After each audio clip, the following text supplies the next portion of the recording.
Hello बच्चों, कैसे हैं आप? आशा है अच्छे होंगे।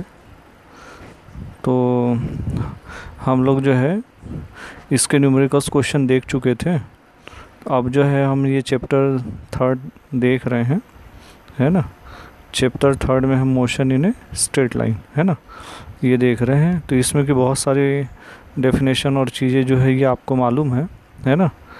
तो इसमें हम कुछ बेसिक चीज़ों के बारे में अपन इसमें देखेंगे।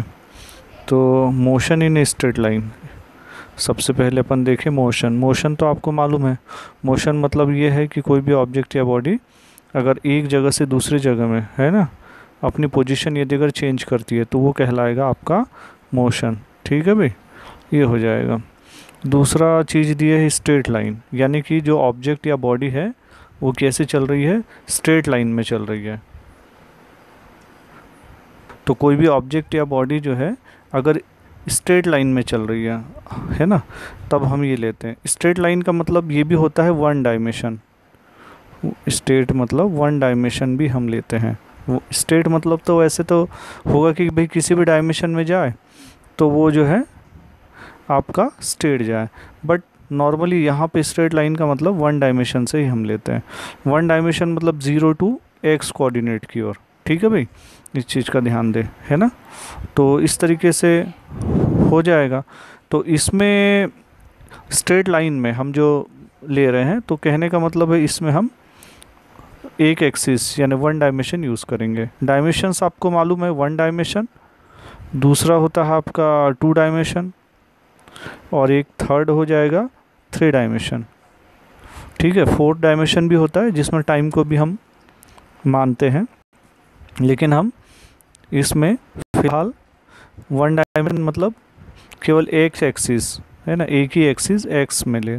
टू डायमेंशन मतलब एक्स और एज वेल एज वाई। अगर थर्ड डायमेंशन मतलब जेड एक्सिस भी हो जाएगा। ठीक है, तो तीनों एक्सिस यदि अगर ले रहे हैं तब इसमें थ्री डायमेंशन होगा। एक्स और वाई यदि अगर ले रहे हैं तो टू डायमेंशन होगा। ठीक है, अब इसमें एक बात और महत्वपूर्ण बतानी थी कि यदि अगर मान लीजिए हम वन डायमेंशन में ले रहे हैं तो इसमें जो है ये एक्स कोऑर्डिनेट हो गया, इसमें हमने मान लीजिए इसको हमने डिस्टेंस से शो कर दिया।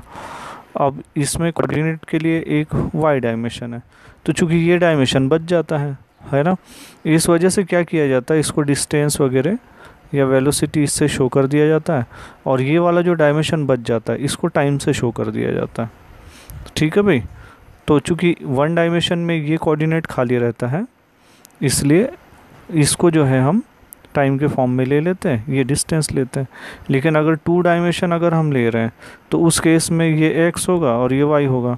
अब इस डायरेक्शन में यदि अगर मान लीजिए मोशन हो रहा है तो हम एक्स टी से बता देंगे, इस तरफ हो रहा तो ये वाई टी से बता देंगे, क्योंकि अब दोनों खाली तो कुछ भी नहीं है, तो ये मान के चलेंगे भाई टाइम जुड़ा हुआ है।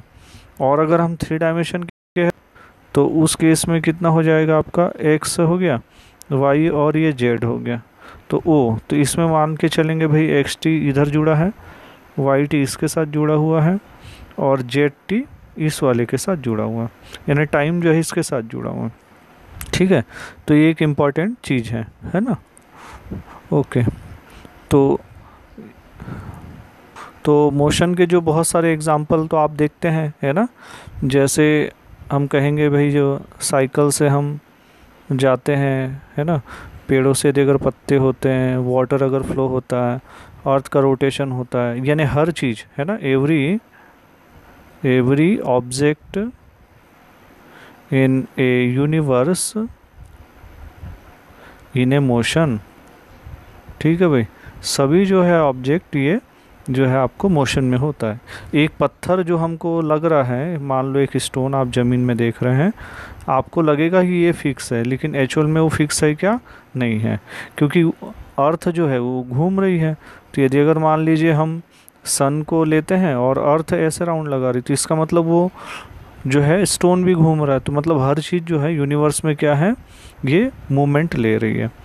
ठीक है, तो इसमें जो आपका एक है रेक्टेलिनियर मोशन, तो रेक्टेलिनियर मोशन मतलब ये आपका जो एक्स और ये जो वाई है ना, एक्स और वाई हम इसके फॉर्म में ले रहे हैं, तो ये आपका कहलाएगा।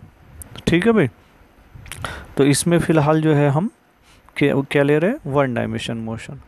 अब इसमें एक दूसरी चीज़ आती है काइनेमेटिक्स, है ना।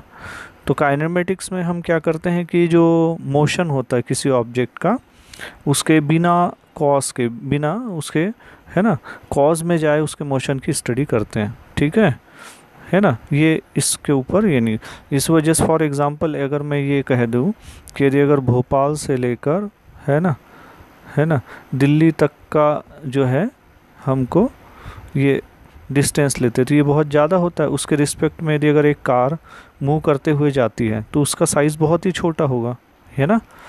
तो इस केस में क्या होगा, ये जो पाथ की लेंथ है ये बहुत ज़्यादा है, ये तो काइनेमेटिक्स में आएगा। मतलब हम इसके जो कॉज है इसका स्टडी नहीं करते, डायरेक्ट जहाँ जा रही है उसके बारे में स्टडी कर रहे हैं, ठीक है भाई।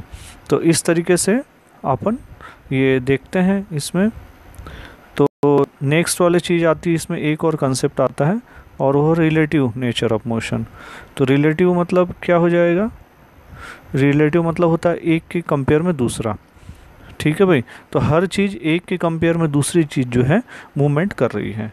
फॉर एग्ज़ाम्पल मान लो जैसे हम दो ट्रेनें देखते हैं, दोनों यदि अगर एक ही डायरेक्शन में जा रही है तो हमको लगेगा कि भाई ए ट्रेन और बी ट्रेन दोनों ही रुकी हुई है या, है ना, स्टेशनरी है, लेकिन वास्तव में वो चल रही होती है।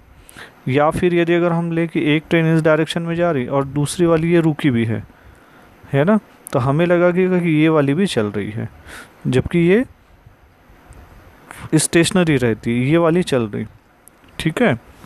तो जो हम लेते हैं मोशन वो एक के कंपेयर में दूसरे का मोशन लेते हैं, ठीक है भाई। तो एक महत्वपूर्ण, तो नेक्स्ट में ये आता है आपका ये पोजीशन, पाथ लेंथ, ये चीज़ें। तो नेक्स्ट में है position, path length and displacement. तो ये भी सब डेफिनेशन जो है आपने जो है 9th क्लास में पढ़ी हुई है, तो थोड़ा सा हम जल्दी जल्दी इसको करने की कोशिश करेंगे। पोजीशन आपको मालूम है कि कोई भी ऑब्जेक्ट या बॉडी किसी एक पर्टिकुलर जगह पे यदि अगर होती है तो उसकी क्या पोजीशन होगी ये हम पता लगाते हैं, है ना। तो जो है इसमें किसी दूसरे ऑब्जेक्ट के रिस्पेक्ट में, है ना, वो कहाँ पे है उसकी पोजीशन को बताती है। दूसरा है इसमें पाथ लेंथ। पाथ लेंथ मतलब ये हो जाएगा कि यदि अगर मान लीजिए किसी भी ऑब्जेक्ट के द्वारा कोई एक पोजीशन है और वहाँ से अगर वो डिस्प्लेस हुई और डिस्प्लेस होकर किसी दूसरे जगह में पहुँच गई, है ना, तो ये कहलाएगा उसका पाथ लेंथ, है ना, यानी कितना वो डिस्टेंस एक तरीके से कवर करता है। और दूसरा वाला है डिस्प्लेसमेंट, ठीक है।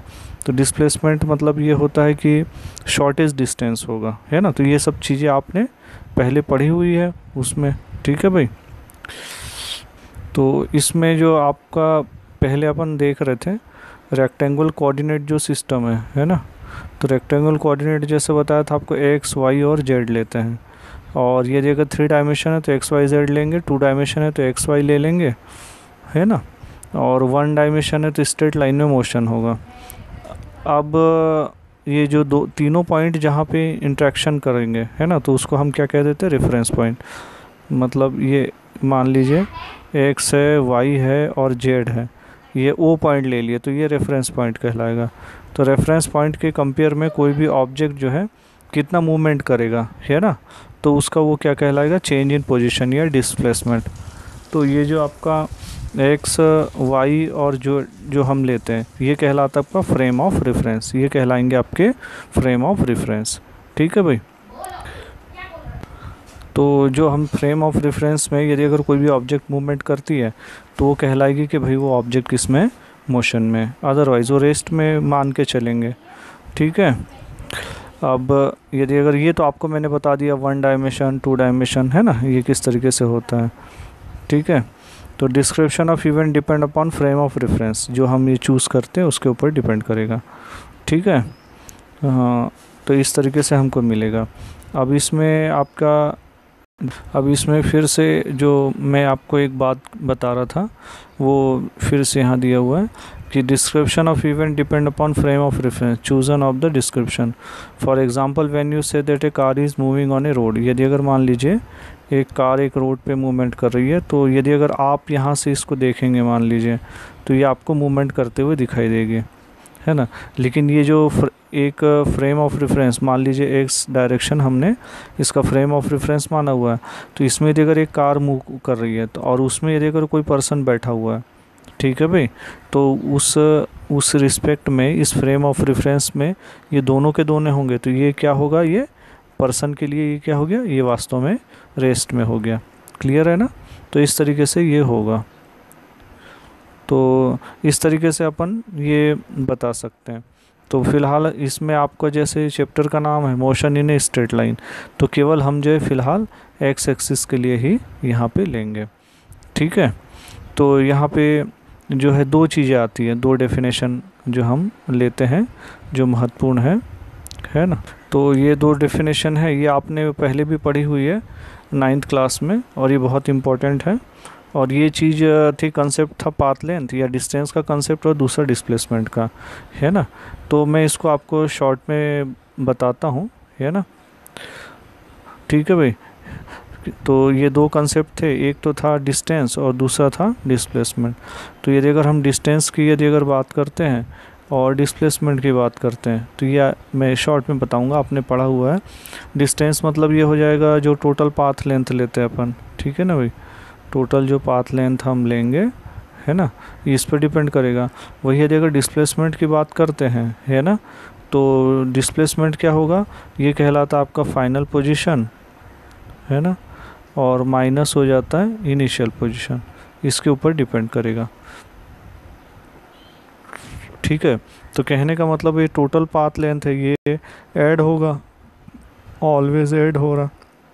और इसकी बात करते हैं तो ये क्या हो जाएगा, ये डिफरेंस के ऊपर डिपेंड करेगा। ठीक है।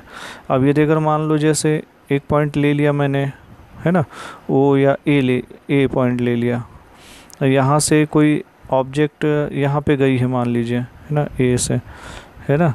तो यहाँ से, हाँ एक मिनट, तो यहाँ से यदि अगर हम बात करें डिस्टेंस और डिस्प्लेसमेंट के डिफरेंस की, तो आपने ये जो है 9th में भी देखा हुआ है।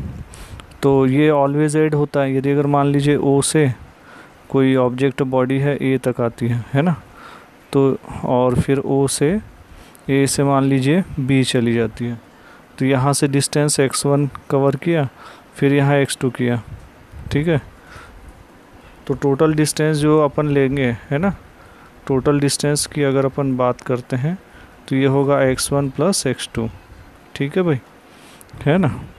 लेकिन या ये मान लीजिए x1 पोजीशन है ना, और ये x2 पोजीशन है, तो यहाँ से ये टोटल कितना होगा x1 प्लस x2।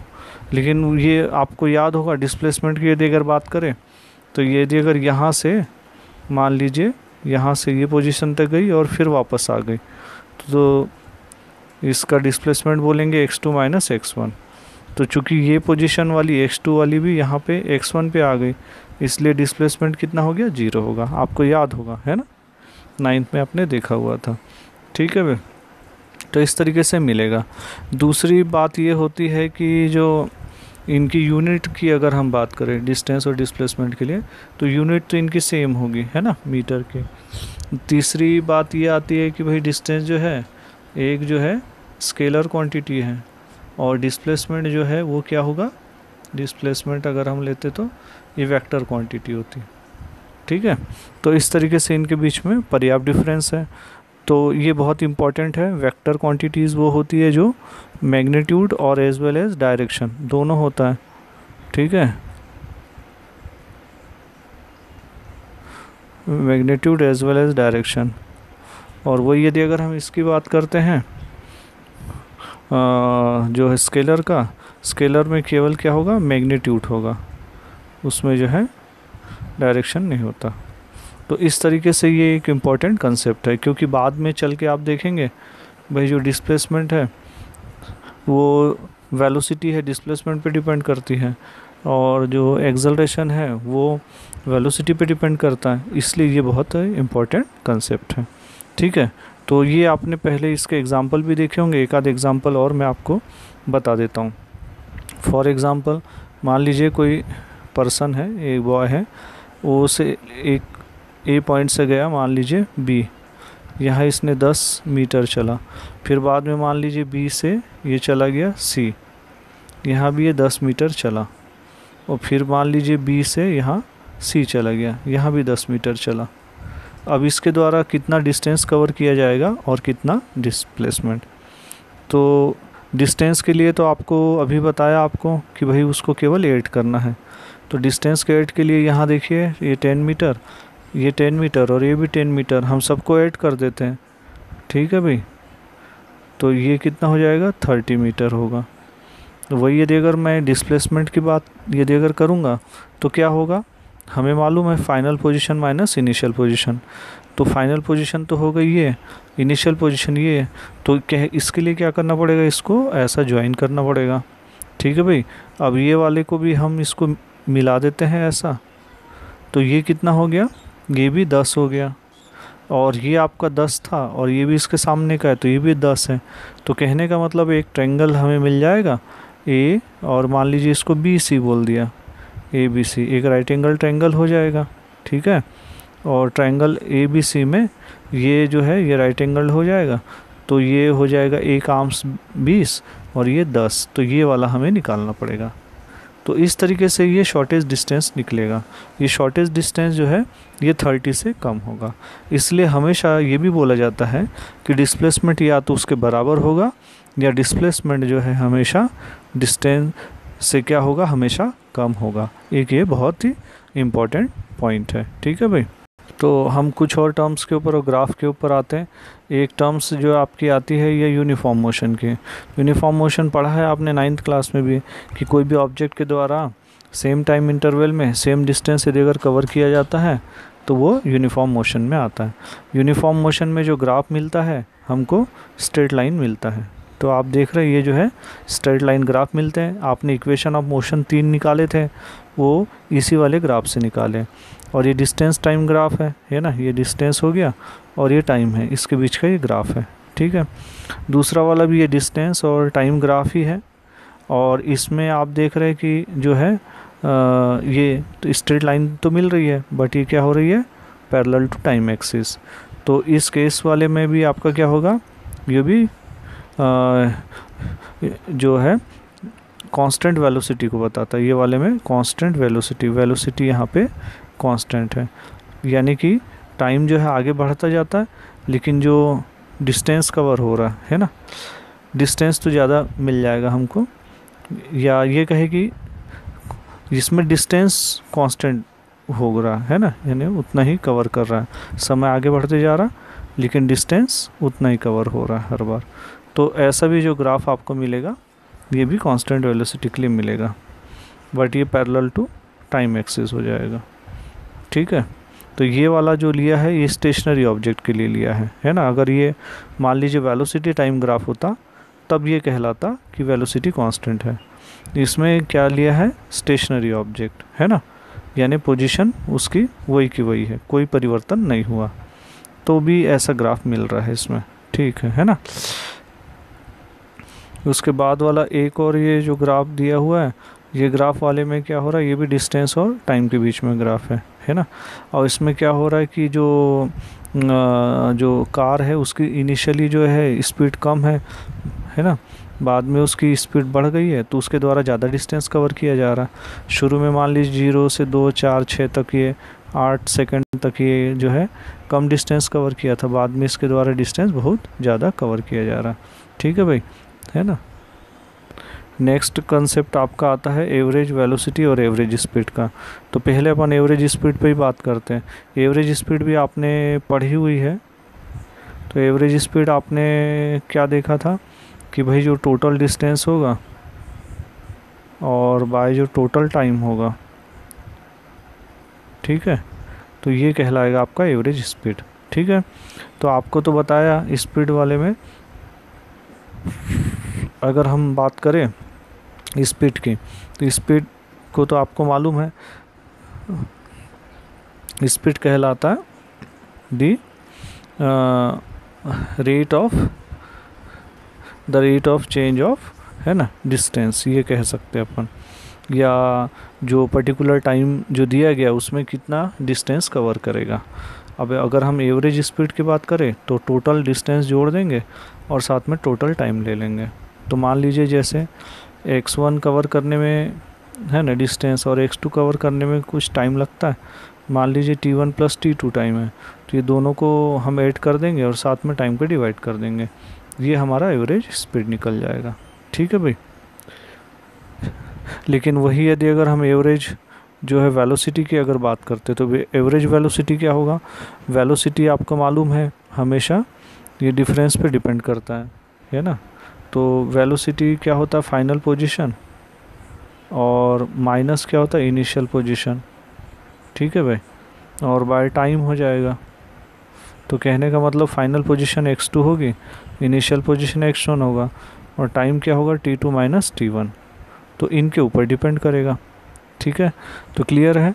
तो यदि अगर मान लीजिए मैं एवरेज वेलोसिटी कह रहा हूँ, है ना, सॉरी, यदि अगर मैं एवरेज वेलोसिटी भी कह रहा हूँ, तो एवरेज वेलोसिटी भी यदि अगर मैं कहता हूँ तो उस केस में भी क्या हो जाएगा कि वो डिफरेंस पे ही डिपेंड करेगा, है ना।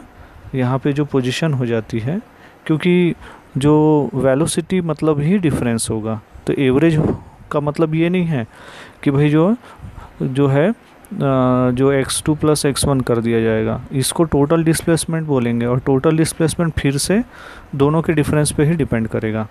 ठीक है भाई। तो एवरेज वेलोसिटी भी जो हम ले रहे हैं तो x2 माइनस x1 और टाइम t2 माइनस t1, यानी कि फाइनल माइनस इनिशियल पोजीशन ये लेंगे।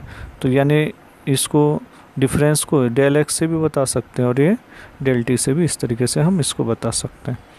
ठीक है भाई, तो इस तरीके से मिलेगा। दूसरा यूनिट तो आपको मालूम है मीटर पर सेकंड ही होगा दोनों का, चाहे स्पीड ले चाहे वेलोसिटी ले। ठीक है, तो मान लो एक ग्राफ हमको दिया हुआ है, मान लीजिए ये ग्राफ में अगर हम एवरेज वेलोसिटी निकालते हैं तो इसमें 2 पॉइंट है P1 और P2, 2 पॉइंट दिए हुए हैं, और इन दोनों पॉइंट में हमें एवरेज वेलोसिटी निकालना है। तो एवरेज वेलोसिटी यदि अगर हमें निकालना है तो हम एवरेज वेलोसिटी का फार्मूला यूज़ कर सकते हैं। एवरेज वेलोसिटी यदि अगर निकालना है तो आपको मालूम है उनके डिफरेंस पे डिपेंड करता है, x2 minus x1, t2 minus t1। तो ये पोजीशन हम देखेंगे तो x2 जो है फाइनल तो x 27.4 है और ये 10 है, और दोनों का टाइम 7 माइनस 5 है। ठीक है भाई, है ना। यहाँ पे आप देखें तो x2 कितना हो जा रहा है, यहाँ पे ये x2 है ना, ये वाला होगा 27 और ये कुछ 10 के आसपास, और ये टाइम ये 7 और ये 5। ठीक है भाई, तो इस तरीके से हमको यहाँ से ये मिल जाएगा। तो यदि अगर हम यहाँ पे इसको ये निकालते हैं तो ये निकल जाएगा 8.7 मीटर पर सेकेंड। ठीक है, तो इस तरीके से मिल जाएगा। तो इस तरीके से मिलेगा। दूसरा यदि अगर मान लीजिए हम ये अलग अलग पोजीशन टाइम ग्राफ ले रहे हैं, है ना, तो इस वाले में वेलोसिटी ये बढ़ रही तो ये पॉजिटिव हो जाएगी, और इसमें यदि अगर ये डाउन हो रही तो नेगेटिव हो जाएगी, और यदि अगर ये स्ट्रेट लाइन में है तो ये रेस्ट में होगा, है ना। तो इस तरीके से हमको ये मिलेगा। नेक्स्ट में मैंने आपको ये बताया है पहले ही, है ना, और क्या बताया है एवरेज स्पीड के बारे में। तो आपको बताया था स्पीड जो है हमेशा ये ऐड होना है ना, एवरेज स्पीड या डिस्टेंस हमेशा जुड़ता है। तो एवरेज स्पीड ये total path length, total time interval, इसको हम ऐड कर देंगे तो ये निकल जाएगा। ठीक है भाई, इस तरीके से हम